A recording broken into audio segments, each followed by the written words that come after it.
कोशिका को हम लोग शरीर के एक सूक्ष्मतम छोटा इकाई मानते हैं कि नहीं मानते हैं? छोटा इकाई मानते हैं। तो शरीर का सबसे छोटा इकाई क्या है? कोशिका। सबसे छोटा एक कोशिका हमारे यहाँ इकट्ठा होता है तो क्या बन जाता है? उत्तक। और उत्तक जो है अंग का निर्माण करता है। हमारा कंठ है, ठीक है। कंठ से गया होगा आमाशय तक एक पाइप लाइन द्वारा, गया है कि नहीं? तो पाइप भी एक प्रकार के क्या है? उत्तक है। आमाशय है तो उसका अलग उत्तक होगा। आज जब हम खाए वहां से तो एक अंग सब मिलकर एक अंग तंत्र बन गया कि नहीं? मिला ना। जैसे हमारे शरीर के बाँह है, जैसे मान लीजिए कि अंगुली सहित क्या है? बाँह है। तो अंगुली के जो ऊपर वाला जो होता है मांसपेशिया, उत्तक है ये, ठीक है। मांसपेशिया क्या है? उत्तक है। इसमें हड्डी जो है वो भी उत्तक है। यहाँ पे जो देखते हैं कार्टिलेज होता है तो ये भी एक उत्तक है, अस्थि मज्जा, ठीक है। और क्या होता है? भीतर के जो बोन है वो भी क्या है? उत्तक है। उत्तक है ना जी।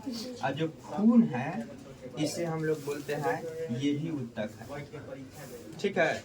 संयोजी उत्तक, समझ रहे हैं? तो हम लोग जाकर एक उत्तक के जो क्लास है अगले अध्याय में पढ़ेंगे उत्तक के बारे में, ठीक है। उत्तक का अगले अध्याय में हम लोग पढ़ेंगे। तो हम आपसे पूछें कुछ, बताइए कि कोशिका सबसे पहले खोज किसने किया था? Robert Hooke. किसने? रॉबर्ट हुक ने। रॉबर्ट हुक ने। कोशिका के खोज किसने किया? रॉबर्ट हुक ने। रॉबर्ट हुक, ठीक है। क्या ये जीवित कोशिका के खोज किया था? नहीं। ठीक है। कब खोज किया था रॉबर्ट हुक ने कोशिका? 1665 में। 1665 में रॉबर्ट हुक खोजा था कि नहीं? ये जीवित कोशिका का खोज नहीं किया था। लेकिन ठीक कोशिका के संबंधित एक और वैज्ञानिक खोज किया। तो दूसरा खोज किया जीवित के लिए। कौन खोज किया जीवित के लिए बताइए? Leone hoc. एंड कोशिका के खोज किया। लेकिन बताइए क्या ये अजीवित कोशिका के खोज किया था कि जीवित कोशिका? जीवित कोशिका का खोज किया था। ये कब किया था? 1674 में। 1674 में एंटन लियोन हॉक ने किया था। क्या? Leeuwenhoek. क्लियर? और बताइए कोशिका सिद्धांत किसने दिया था? कोशिका सिद्धांत किसने दिया था? स्लाइडेन ने। कोशिका सिद्धांत किसने दिया भाई? स्लाइडेन और स्वान। कौन दिया? स्लाइडेन और स्वान। स्लाइडेन और स्वान। ठीक है। कोशिका सिद्धांत दो कोई मिलकर दिया है, जो एक जर्मन के है और एक ब्रिटिश का। का है। एक जर्मन के और ब्रिटिश के। तो जर्मन के एक वैज्ञानिक था जिसका नाम था क्या? स्लाइडेन, ठीक है। था जीव शास्त्री, ठीक है। प्राणी शास्त्री, सॉरी। एक वनस्पति शास्त्री और एक प्राणी शास्त्री। वो लगभग हमें लग रहा है कि कितना सब था नहीं, 1838 से 1839 तक। 1838 से 1839 तक में दो कोई मिलकर कोशिका के सिद्धांत दिया था। एक के नाम था स्लाइडेन जो जर्मन के था, ठीक है। स्लाइडेन था एक जर्मन के था। ये कहाँ के था? जर्मन के। और दूसरा क्या था? एक कहाँ के था जी? जर्मन के। एक जर्मन के, एक ब्रिटिश, ठीक है। एक ब्रिटिश था जो स्वान था, एक स्लाइडेन था, एक स्वान था। क्या जी? ये जर्मन के था, ये ब्रिटिश था। ये लगभग कब? 1838 से 1839 में कोशिका का सिद्धांत दिया था। कोशिका के सिद्धांत दिया था। समझ में आ रहा है ना? कोशिका के सिद्धांत मतलब क्या कि कोशिका कैसा है, कोशिका से क्या क्या हो सकता है, ये कोशिका के बारे में बहुत कुछ बताया, ठीक है। कौन? जब कहेगा कि कोशिका के कुछ हम विशेषता प्राप्त कर रहे हैं, ठीक है, तो स्लाइडेन के द्वारा कुछ बात लिखी हुई मिलेगी, ठीक है। तो कोशिका के सिद्धांत किसने दिया? स्लाइडेन और स्वान। कब? 1838 से 1839 तक। क्लियर जी। अब कोशिका के बारे में सबसे पहले किसने बताया था कि कोशिका विभाज्य होता? बताइए, सबसे पहले किसने बताया था कि कोशिका विभाज्य होता है? रोडाल्फ ने बताया था। किसने बताया? रोडाल्फ ने। किसने बताया था जी? रोडाल्फ ने बताया, ठीक है। कब बताया था? 1855 में। 1855 में, ठीक है। रोडाल्फ ने बताया कि कोशिका जो है क्या होता है? विभाज्य होता है। जैसे हम आपको बताए थे, जैसे हम लोग राइबोसोम बोलते हैं, क्या अमीबा बोलते हैं, वो सब अपने क्या होता है, अपने केंद्रक से टूटकर जब क्या होता है, ये अपने आप को पूरा बरियार हो जाता है, मजबूत हो जाता है, अपने अवस्था में आ जाता है, टूटने की अवस्था में आ जाता है, तो अपने आप वहां से केंद्र से टूट के विभाजित हो जाता है। विभाजित हो जाएगा और एक नई कोशिका का निर्माण कर देता है। समझ में आया? और उससे यही पता चलता है कि कोशिका भी विभाज्य होता है। और किसने बताया था? रोडाल्फ ने। कब बताया था? 1855 में ये चीज बताया कि कोशिका विभाज्य। क्लियर हो गया यहाँ तक? हो गया ना जी? चलिए मिटा दिया जाए इसे। सब उतर गया होगा। बहुत तरह के होता है, ठीक है। लेकिन कोशिका में जो पदार्थ होता है, एक कोशिका के उठाकर लोग बताया कि उसमें कुछ पदार्थ होता है, ठीक है। सब जो पदार्थ है, कौन सा कोशिका के अंदर कुछ कुछ है पदार्थ, और वो पदार्थ जीवित पदार्थ है, इसीलिए उसका नाम भी अलग अलग तरह से हुआ। जैसे कि राइबोसोम, माइक्रोकैंडिया, यही सब होगा, ठीक है। लाइसोसोम, ठीक है, ये चीज होगा केंद्रक। तो ये सब कौन कौन से जीवित जो पदार्थ है उससे बना है, कौन सा यौगिक से बना है, ये सब का जानकारी हम आगे चलकर लेंगे, एक एक करके लेंगे। लेकिन इतना बात समझ लीजिए कि कोशिका के अंदर जो है और बाहर कुछ एक विशेषता होता है। कोशिका के जो परत होता है, कोशिका के जो परत होता है, उसमें क्या होता है, अवशोषण करने का क्षमता होता है, ठीक है। पारगम्य होता है। क्या होता है? पारगम्य, अर्थात बाहर से कोई चीज को लेकर वो अवशोषण कर सकता है। समझ में आया? क्या है? पारगम्य। समझ में आया? तो शरीर के हर जगह देखिएगा, कहीं भी देखो तो सब क्या है? कोशिका ही है। सब क्या है? कोशिका ही है। अगर हमारे घर बन रहा है और घर में सबसे ज्यादा देखा जाए तो क्या मिलेगा? ईंट ही मिलेगा, ईंट ही मिलेगा। अब ईंट में जो मसाला डाला जाए तो अलग की बात है, लेकिन सबसे ज्यादा क्या मिलेगा? ईंट। जहाँ भी तोड़ेंगे तो वहाँ ईंट ही मिलेगा। मिलेगा कि नहीं? तो हमारे शरीर में जहाँ भी तोड़िएगा उसी तरह क्या मिलेगा? कोशिका। तो एक कोशिका को बनाने के लिए, एक कोशिका के बनने के लिए जो चीज लगता है, जो चीज का आवश्यकता पड़ता है, वो क्या है?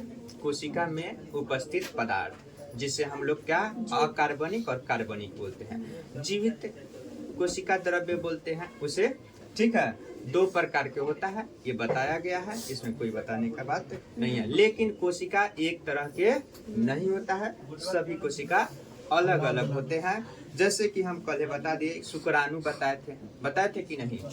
शुक्राणु हो गया था, और जीवाणु बताए थे, अमीबा बताए थे कि नहीं? ये सब बता दिए हैं, ठीक है। ये सब कोशिका है, ये सब कोशिका के अलग अलग रूपों है। रूप जैसे मानव है, आज सब मानव के अगर जो खड़ा कराया जाए, अगर वहाँ पे हम खड़ा कराते हैं तो सब मानव का क्या है? रूप एक जैसा है? किसी का हाइट बड़ा है, तो किसी के हाइट छोटा है, कोई मोटा है तो कोई पतला है, कोई गोरा है तो कोई सांवला है। क्या उसी तरह कोशिका के आकार, आकृति, रूप, स्वरूप, स्वभाव सबका अलग अलग होता है, लेकिन उसमें उपस्थित पदार्थ जो है कार्बनिक और अकार्बनिक से ही बने। क्लियर हो रहा है? तो आप समझ रहे होंगे कि कोशिका के अंदर जो है कार्बनिक और अकार्बनिक पदार्थ बना होता है, उससे बना होता है कोशिका, बना होता है कि नहीं? तो कोई व्यक्ति जैसे मोटा है, कोई पतला है, तो उसी तरह हमारे शरीर में सबसे लंबी अगर पूछा जाए, सबसे लंबी कोशिका को बात किया जाए, तो सबसे लंबी कौन सा कोशिका? तंत्रिका कोशिका। क्लियर है? अगर जो आकृति और आकार में देखा जाए, मोटाई और उसका व्यास के हिसाब से देखा जाए, तो सबसे बड़ी कोशिका कौन सा कोशिका? शुतुरमुर्ग की अंडा है कि नहीं है? उसी तरह आप समझिएगा कि शुतुरमुर्ग की अंडा है, ठीक है? क्या है? शुतुरमुर्ग के अंडा। और सबसे छोटी कोशिका की बात की जाए तो प्लाज्मा है। क्या जी? माइकोप्लाज्मा, ये सबसे छोटी है। क्या? और सबसे बड़ी शुतुरमुर्ग के अंडा, सबसे लंबी तंत्रिका कोशिका। क्लियर हो गया? यहाँ तक कोशिका के खोज ये सब क्लियर करवा दिए हैं। लेकिन ये सब जान रहे हैं वैज्ञानिकों इतना मेहनत क्यों किया? क्योंकि मानव संबंधी, ठीक है, उसके रोग के बारे में जानेंगे, उसके अंगों के बारे में जानेंगे, एक कोशिका के बारे में हम जानेंगे, तो उनसे बने जैसे कोशिका से मिलकर क्या बनता है? उत्तक बनता है। एक कोशिका हुआ, ये कोशिका एक ही तरह के कोशिका के समूह बनेगा। क्या चीज? एक ही तरह के कोशिका के समूह बनेगा। बात क्लियर है? एक सी रचना, ठीक है, लिखा है आपके बुक में कि एक सी रचना और एक सी कार्य करने वाले कोशिकाओं के समूह को हम लोग क्या कहते हैं?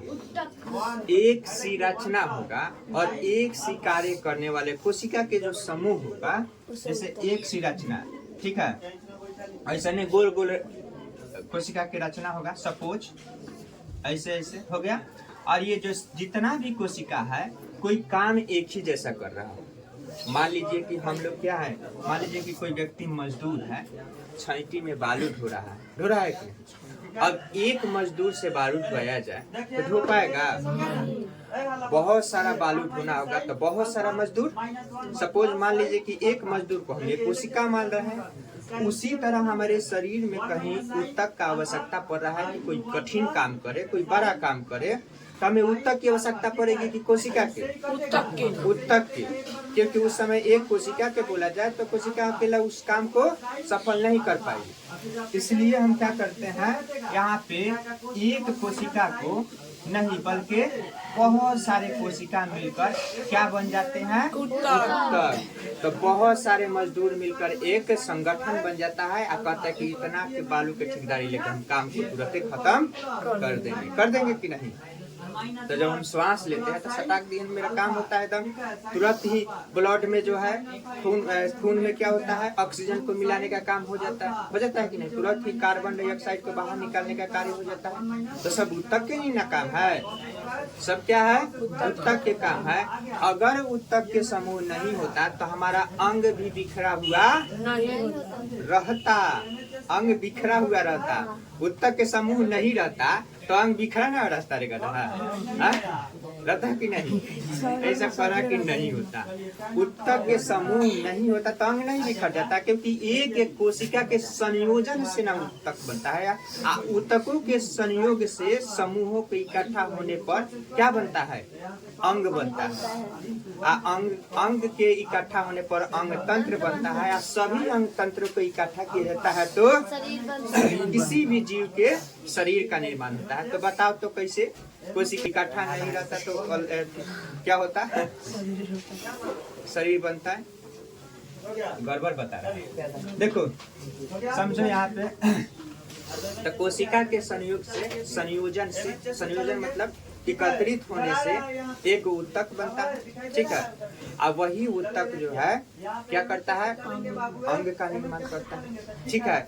किसी भी एक अंग में जाइएगा तो केवल एक ही उत्तक से नहीं होगा, ठीक है। कोई ब्रांच बन रहा है, मान लीजिए कि स्कूल बन रहा है, तो स्कूल बनाने में केवल लेबर ही नहीं काम करेगा। हालांकि सब मजदूरे हैं। हम मान लिए कि क्या मजदूर मान लिए ना जी, तो लेबर तो एक प्रकार के मजदूर है। तो क्या इसमें जो दीवार को जोड़ रहा है वो मजदूर नहीं कर रहा है, मिस्त्री है क्या जी, मिस्त्री है ना, फिर भी वो तो मजदूरी कर रहा है जी, कर रहा है कि नहीं। जो स्पेशलिस्ट वहाँ पे बता रहा है कि इतना गिट्टी डालो, इतना ये सब, तो वो भी तो मजदूरी हुआ कि नहीं। तो एक अंग को बनाने में बहुत सारे उत्तकों का मिलना जरूरी है, ठीक है। और एक उत्तक को बनाने में बहुत सारे कोशिका को मिलना जरूरी है। समझ में आ रहा है। तो एक अंग को निर्माण करने में, ठीक है, बहुत सारे उत्तक मिलेगा, ठीक है। तो जैसे कि हमारे बताए हैं अभी फेफड़ा, क्या फेफड़ा हो जाता है ना जी। तब फेफड़ा में पहले यहाँ से श्वसन नली से, तो श्वसन एक जो नली है एक प्रकार के उत्तक हो जाएगा, फिर जाएगा वहाँ फेफड़ा के पास। फेफड़ा में कई प्रकार के होगा उत्तक, वो अपना काम करेगा। तो सबका अलग अलग कार्य हो जाता है कि नहीं, लेकिन डायरेक्ट हम बोल देते हैं कि नहीं फेफड़ा है, तो फेफड़ा एक अंग हो गया कि नहीं। हाथ हमारा अंग है कि नहीं। हाथ के ऊपर जो चाम है, मांस है, पेशिये है क्या जी, और हड्डी है ना जी। उस हड्डी में क्या होता है, अस्थि मज्जा है, वो भी उत्तक है। खून है, ब्लड जो है वो क्या है, उत्तक है कि नहीं है। कौन सा उत्तक, संयोजी उत्तक है कि नहीं। तो एक अंग बनने में बहुत सारे उत्तक को भी होना जरूरी है। क्लियर हो गया यहाँ तक। तो क्या बोला है कि कोशिका आपस में समूह बनाकर उत्तक का निर्माण करती है, ठीक है। एक सी रचना और एक सा कार्य करने वाली कोशिकाओं के समूह को हम लोग क्या कहेंगे, उत्तक कहेंगे। ये बात को लिख लीजिए, ठीक है। लिखिए और एक सी कार्य करने वाली कोशिका के समूहों को क्या कहेंगे, उत्तक कहेंगे, ठीक है। उत्तक 4 प्रकार के होता है, ठीक है। लिख लीजिएगा कि उत्तक 4 तरह के होता है।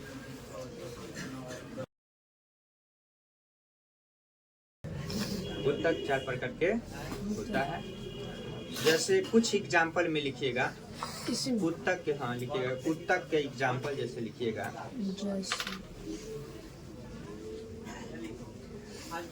पेशीय उत्तक, ठीक है। क्या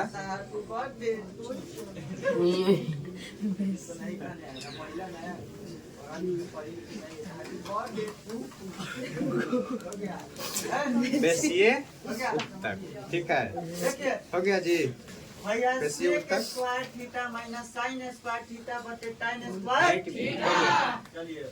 पेशीय उत्तक हो गया, संयोजी उत्तक हो गया, पेशीय उत्तक हो गया, क्लियर है। पेशीय उत्तक हो गया, ठीक है। इसी तरह और भी उत्तक है जो कि हम लोग उत्तक के क्लास में ही इसका उत्तक का अध्ययन पूर्ण रूप से करेंगे, ठीक है। उत्तक के क्लास जब होगा उस समय उत्तक के पूर्ण अध्ययन करेंगे, ठीक है। 2 भाग में तोड़ देंगे तो 1 के साथ एक बार साइन के संयोजी उत्तक लिखे हैं ना, हाई पूरा ऊपर वाला पेशीय उत्तक लिखे हैं ना, पेशीय तब पेशीय उत्तक क्या हो जाएगा, पेशीय उत्तक हो गया। आया समझ में आया, ठीक है। आई देखिए 3 भाग में है, एक भाई क्लियर, समझिए। 2 भाई उत्तक जो है हम लोग इतना पढ़ लिए ना। अब बोला विशेष कार्य को संपन्न करते हैं। क्या उत्तक विशेष कार्य को क्या करता है, संपन्न करता है, तथा जिनका विशिष्ट संरचनात्मक और संरचनात्मक संगठन होता है अंग कहलाते हैं। उसका विशिष्ट संरचनात्मक संगठन के मतलब समझे, एक समाज होता है उसका, ठीक है, एक एक ऊतक मिला होता है और संगठित किया हुआ होता है, संगठन किया हुआ होता है, तो उसे हम लोग क्या कहते हैं, अंग कहते हैं, ठीक है, अंग कहलाते हैं। उदाहरण के लिए हम जब भोजन को क्या करते हैं, पाचन की संपूर्ण प्रक्रिया को हम ले, सबसे पहले भोजन का कहता है अंतर्ग्रहण होता है। क्या होता है, अंतर्ग्रहण होता है। अंतर्ग्रहण करते हैं ना जी, यानी कि भोजन को हम लोग अंदर ग्रहण करते हैं, ग्रहण करते हैं कि नहीं, यानी कि पेट में खाते हैं, क्या खाते हैं कि नहीं, पेटे में ना खाते हैं कि कोई नाक में खाता है, भोजन खाता होगा तब ना छिपता है सबका जी। सबसे पहले भोजन को हम लोग क्या करते हैं, अंतर्ग्रहण करते हैं, और उनका पाचन, अवशोषण, स्वांगीकरण, और क्या होता है, अनपचे भोजन का मल होता है। समझ में आया क्या कह दिया। आहार नाल एक प्रकार के क्या है, पाचन तंत्र हो गया, ठीक है, कौन सा तंत्र, पाचन तंत्र हो गया। आहार नाल क्या चीज है, पाचन तंत्र। क्लियर है, बताइए। तो इसमें भोजन जाता है तो स्वांगीकरण होता है, ठीक है, फिर पचता है, अब पच कर क्या होता है, मल के रूप में, पैखाना के रूप में बाहर निकलता है कि नहीं निकलता है। अब वही अवशोषण होकर क्या होता है, हमारे शरीर में लगता है तो ताकत मिलता है, और जो अवशिष्ट पदार्थ होता है, खराब पदार्थ, अब उसमें कोई जान नहीं रह जाता है, बाहर निकल जाता है। और किसी किसी का लीवर सिस्टम खराब हो जाता है, ठीक है, लीवर खराब हो जाता है, तो वही भोजन बढ़िया से नहीं पचेगा, तो उसमें जो पोषक तत्व है, पौष्टिक तत्व है, पौष्टिक तत्व है, क्या कर रहा है सब, पौष्टिक तत्व है, पौष्टिक तत्व क्या होगा, शरीर में नहीं लग सकता है, लगेगा नहीं लगेगा। अब वही पौष्टिक तत्व आपके शरीर में नहीं लगेगा तो खाया पिया शरीर में आपका नहीं लगेगा, वो क्या होगा, बेकार जाएगा। समझ में आया, तो क्या होगा, बेकार जाएगा। इसलिए हमें खाया पिया लगाने के लिए, जो खाते हैं उसे लगाने के लिए हमें लीवर सिस्टम को ठीक रखना चाहिए। समझ में आया, क्या चीज को ठीक रखना चाहिए, लीवर सिस्टम को ठीक रखना चाहिए, ठीक है। कम भी कोई खाना खाता है, उसका लीवर सिस्टम ठीक है ना, तो उसमें की निचोड़ के हपच के सारा उसमें पौष्टिक तत्व को खींच लेगा और उस शरीर को भेज देगा। आ कोई किसी का लीवर सिस्टम खराब है, समझ में आया, पाचन तंत्र खराब है, तो कितना भी खाएगा उसमें थोड़ा थोड़ा लेगा, करके सब बाहर निकाल दो, थोड़ा सा क्या करो, बाहर निकालो उसे। तो किसी का लीवर खराब होगा तो क्या होगा, वो थोड़ा, कितना भी किशमिश खाए, काजू खाए, बादाम खाए, सब थोड़ा थोड़ा लगेगा, वो सब फिर ऐसे ही निकल जाएगा। तो क्या फायदा कि हम कुछ भी खाएं जबकि वो अच्छे ढंग से पचे ना, क्या, तो इसलिए लीवर का भी अच्छा होना जरूरी है। तो लीवर एक प्रकार के क्या हो जाता है, लीवर ऊतक होता है, क्या, और लीवर के साथ जो होता है उसे पाचन तंत्र बोलते हैं, ठीक है, पाचन तंत्र। पाचन तंत्र किसे हम बोलते हैं, आहार नाल, क्या, आहार नाल को हम पाचन तंत्र बोलते हैं। सब सिस्टम में आ जाता है, उसमें बहुत सारे हो जाता है, खाना पचाने वाला सिस्टम, ठीक है। तो ये सब क्या हो गया आपका, बताइए, पाचन तंत्र हो गया। एक अंग तंत्र होता है, क्या, एक ही पाचन तंत्र हो गया। तो उसी तरह हमारे शरीर में भी अंग तंत्र होता है, ये पाचन तंत्र। तो पाचन तंत्र में आप देखिएगा, तो पहले आमाशय रहेगा, आमाशय से भी पहले एक कुछ आएगा, जिसे हम लोग क्या बोलते हैं, जो यहाँ से ग्रंथि होता है, जो खाना को, फूड को क्या अंतर्ग्रहण करते हैं, तो उस ग्रंथि से जाता है ग्रसिका, ग्रसिका ग्रंथि कहते हैं। और ग्रसिका किससे जुड़ा होता है, आमाशय, यकृत, क्या जी, क्या चीज से, यकृत से जुड़ा होता है, ठीक है। और यकृत ये सब जो है पूरा, यकृत आमाशय से होते हुए क्या होता है, लीवर उबर में बड़ी या छोटियाँ जब खत्म हो जाता है, कहानी खत्म, समझ में आया, मल द्वार से निकल जाता है। तो इतना सिस्टम है कि नहीं है, एक भोजन को पचाने के लिए अंग लीवर सिस्टम हम इसे बोल रहे हैं, लीवर सिस्टम बोल रहे हैं, यानी कि क्या पाचन तंत्र बोल रहे हैं। तो इतना सिस्टम हो रहा है। अब बताइए तो उसी तरह हमारा अंग भी ना है क्या, तो अंग तंत्र बना कि नहीं बना। तो वही बात है कि अंग तंत्र ऊतकों के समूह से बना है कि नहीं। लीवर सिस्टम जो है एक एक खाना पचाने वाले के समूह से बना है लीवर सिस्टम। तो उसी तरह अंग तंत्र होगा, एक एक अलग अलग कार्य करने वाला होगा। ठीक है, लीवर भी एक प्रकार के क्या है, आंतरिक अंग है हम लोग के शरीर के, जो है अंदर के अंग है। ठीक है, समझ में आ गया। तो देखिए आपका क्या बोला है, शरीर के बाहर निष्कासन हो जाता है। प्रत्येक कार्य अलग अलग अंगों द्वारा अर्थात मुख्य आमाशय, आंत, यकृत आदि द्वारा जो बता है वही शायद लिखा हुआ है कि नहीं।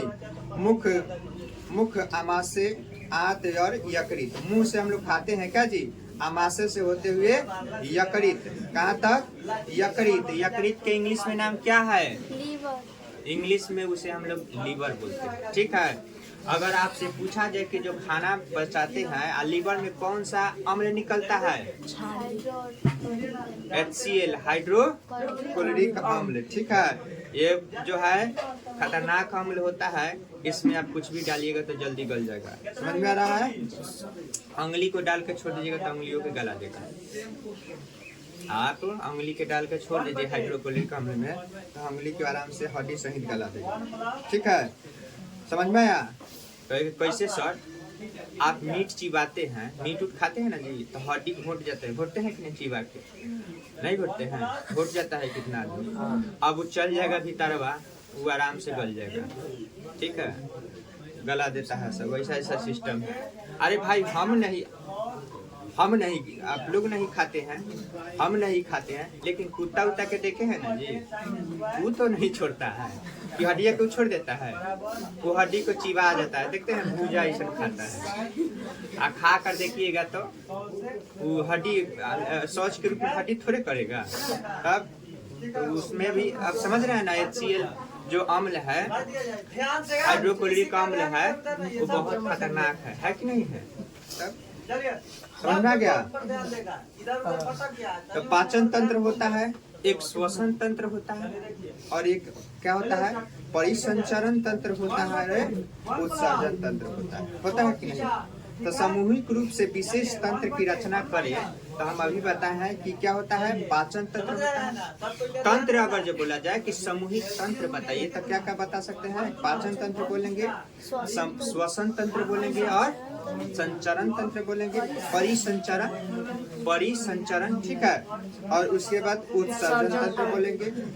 ठीक है, जीवों में क्या होता है, रहता है ये सब। ठीक, पाचन तंत्र में क्या होता है, पाचन की क्रिया। श्वसन में क्या होता है, श्वसन की क्रिया। परिसंचरण में क्या होगा, परिसंचरण के काम होगा, उसमें फिल्ट्रेशन के काम होता है, खून को शुद्धिकरण, ये वो नौ ठिकान होते रहेगा। ठीक है, और उत्सर्जन में क्या होता है, उसको क्या किया जाएगा, निकाला जाएगा। अवशिष्ट पदार्थ को क्या किया जाता है, निकाल दिया जाता है। जो होता है मलूल होता है, ये सब क्या होता है। समझ में आ गया होगा इतना। आप समझिए कोशिका के खोज भी बता दिया है ना जी। सबसे पहले रॉबर्ट हुक ने खोजा था, ये भी पढ़ा दिए हैं क्या, आप समझिए। ये तो हम बता दिए हैं। माइक्रोस्कोप के निर्माण से रॉबर्ट हुक ने बताया कि कोशिका की भित्ति जो है मधुमक्खी के छत्तों की तरह होता है। ये तो पढ़ा दिए हैं कि नहीं। और बोला है क्या, लिवेन हॉक एक जो था नामक वैज्ञानिक था, ये डच वैज्ञानिक था, 1674 में ये बताया है। अभी बताया है कि नहीं।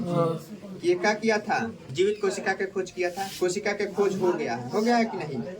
और बताया है कि इसे ब्राउन ने केंद्रक क्या किया, केंद्रक नाम दिया था। क्या किया था, कोशिका को, प्रोटोजोआ को देखा आंखों से। कब, 1831 में। कौन,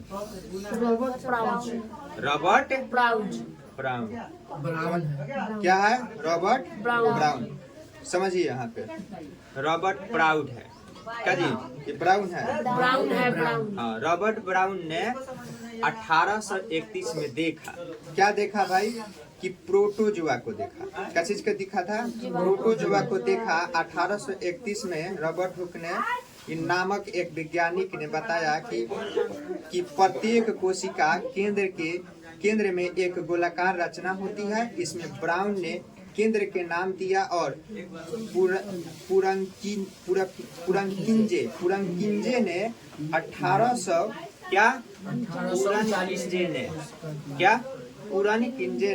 1839 में क्या किया? कोशिका के अंदर पाए जाने वाले क्या है?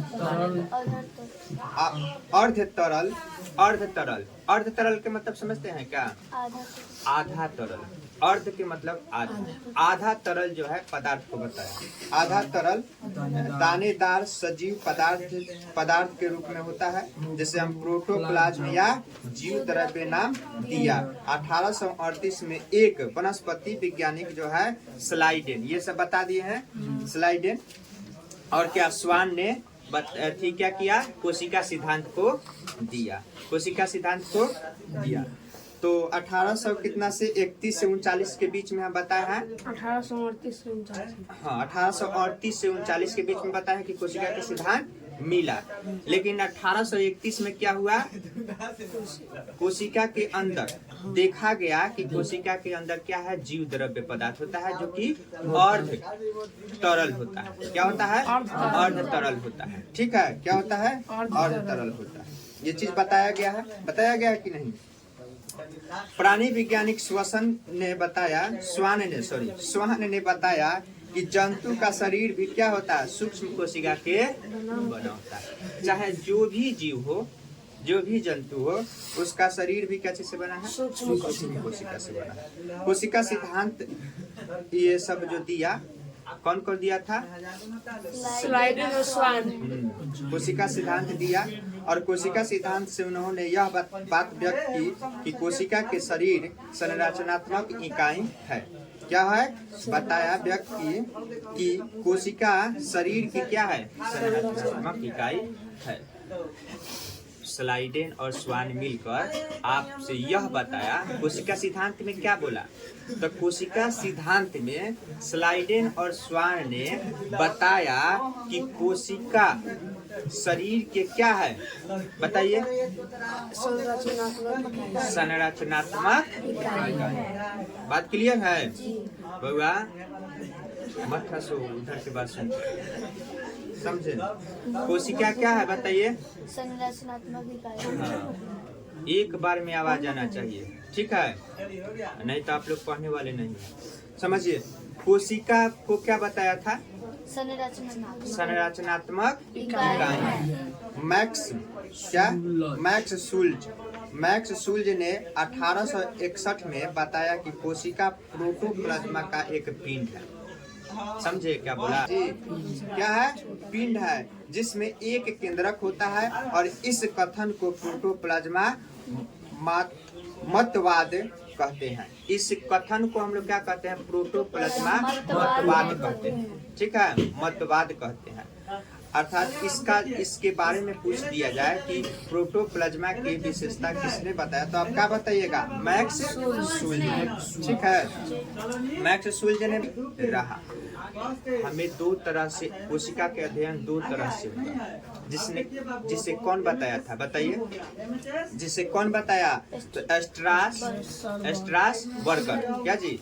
एस्ट्रास वर्गर कब बताया? तो 1884 में। कहा क्या कि कोशिका को अध्ययन करने के लिए, क्या चीज? कोशिका के अध्ययन करने के लिए दो तरह का चीज होना चाहिए। पहले क्या बोला? ये है। पहले बोला कि देखिए ये सूक्ष्मदर्शी, ठीक है, जो कि इससे भी अच्छा सूक्ष्मदर्शी। और एक क्या बोला है? एक बोला है क्या? रासायनिक तत्व। ठीक है, एक क्या बोला है? रासायनिक पदार्थ। रासायनिक पदार्थ से भी हम लोग पता कर लेंगे। क्लियर हो गया? दो तरह से बताया। किसने बताया था? बताइए आप। देखिए, कोशिका सिद्धांत को हम लोग बताए हैं कि कोशिका सिद्धांत कितना था जी?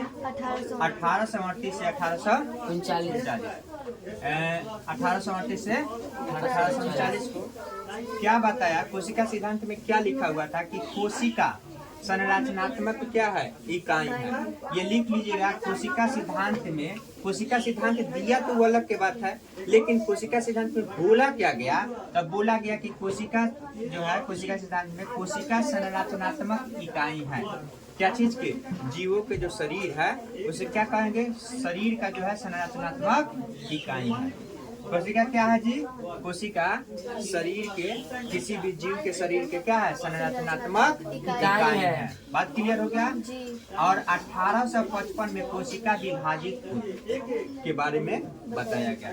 कोशिका विभाजित के बारे में बताया गया 1855 में। ये बताइए किसने बताया था? 1855 में किसने बताया कि कोशिका विभाजित होता है? रोडाल्फ विर्चोव। ठीक है। और 1861 में कोशिका प्रोटोप्लाज्मा का एक पिंड है जिसे हम केंद्रक कहते हैं, लेकिन मैक्स शुल्क ने इसे केंद्रक नहीं कहा। ठीक है, मैक्स शुल्क ने इसे केंद्रक नहीं कहा। प्रोटोप्लाज्मा का मतवाद इसे कहा गया। इस केंद्रक का खोज नहीं बोला गया, इसे कहा गया कि प्रोटोप्लाज्म मतवाद है, यानी कि प्रोटोप्लाज्मा का खोज किया। ठीक है, प्रोटोप्लाज्मा का खोज किया, जिसे लोग उसे पिंड बोला। क्या? प्रोटोप्लाज्मा का पिंड। ठीक है। मैक्स शुल्क ने क्या बता दिया? प्रोटोप्लाज्मा का मतवाद हो गया। क्लियर हो गया? 1884 में स्ट्रासबर्गर ने केंद्रक पैतृक लक्षणों की वंशागति में भाग लेता। ठीक है। क्या चीज करता है जी? हाँ, ये जो बताया, कौन बताया जी? स्ट्रासबर्गर ने बताया। क्या बताया? कि केंद्रक जो है पैतृक लक्षणों की वंशागति में भाग लेता है। ये बता दिया कौन? स्ट्रासबर्गर। ठीक है। ये पिज्जा बर्गर नहीं, स्ट्रासबर्गर। क्या जी? पिज्जा बर्गर मत याद रखना। पिज्जा क्या होता है? बर्गर। ठीक, ये सब नहीं याद रखना है। स्ट्रासबर्गर याद रखिएगा। ठीक है। पिज्जा बर्गर जो है हम लोग खाते हैं, मोमो बर्गर वगैरह, तो वो वाला सब, वो सब जो बर्गर मत याद रखिएगा, सीधा याद रखिएगा। स्ट्रासबर्गर ने केंद्रक पैतृक लक्षणों की वंशागति में भाग लेता है, ये बताया। कौन? स्ट्रासबर्गर ने। ठीक है। एम नॉल और ई रस का, ठीक है, एम नॉल और ई रस का एक अच्छा इलेक्ट्रॉन, ठीक, अच्छा इलेक्ट्रॉन माइक्रोस्कोप का क्या किया? आविष्कार किया।